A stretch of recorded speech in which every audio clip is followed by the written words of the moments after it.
National crush Rashmika Mandanna ప్రస్తుతం full swing లో ఉంది. యానిమల్, పుష్ప 2 సినిమాలతో back to back pan India hits అందుకున్న ఈ ముద్దుగుమ్మ వరుస పాన్ ఇండియా ప్రాజెక్టులతో బిజీగా ఉంది.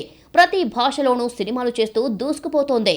తెలుగు, తమిళం, హిందీ అంటూ ముంబై, చెన్నై, హైదరాబాద్ నగరాలను చుట్టేస్తోంది. అయితే ప్రజెంట్ షూటింగ్లకు కాస్త బ్రేక్ ఇచ్చింది అమ్మడు.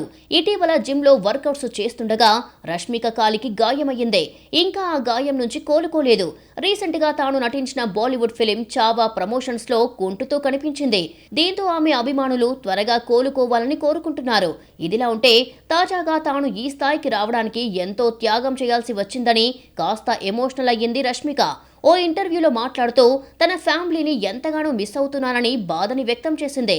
కుటుంబం అంటే నాకు చాలా ఇష్టం, కానీ కెరియర్ కోసం వాళ్ళకి దూరంగా ఉండాల్సి వస్తోందని ఎమోషనల్ అయ్యింది. ఎక్కువ సమయం కుటుంబంతోనే గడిపేదాన్ని. నా చెల్లంటే నాకు చాలా ఇష్టం. ప్రతిరోజు చాటింగ్ చేసుకుంటాం, కానీ షూటింగ్స్ కారణంగా తనను కలవలేకపోతున్నాను. వ్యక్తిగత, వృత్తిపరమైన విషయాలకు ఒకేసారి సమయాన్ని కేటాయించడం అంత సులభం కాదు. ఒకదానికోసం మరొకటి త్యాగం చేయాల్సి ఉంటుంది అని మొదట్లోనే మా అమ్మ చెప్పింది. నా విషయంలో ఇప్పుడు అదే జరుగుతుంది. వీలున్నప్పుడల్లా కుటుంబ సభ్యులకు ఫోన్ చేసి మాట్లాడుతుంటా అని రష్మిక చెప్పుకొచ్చింది.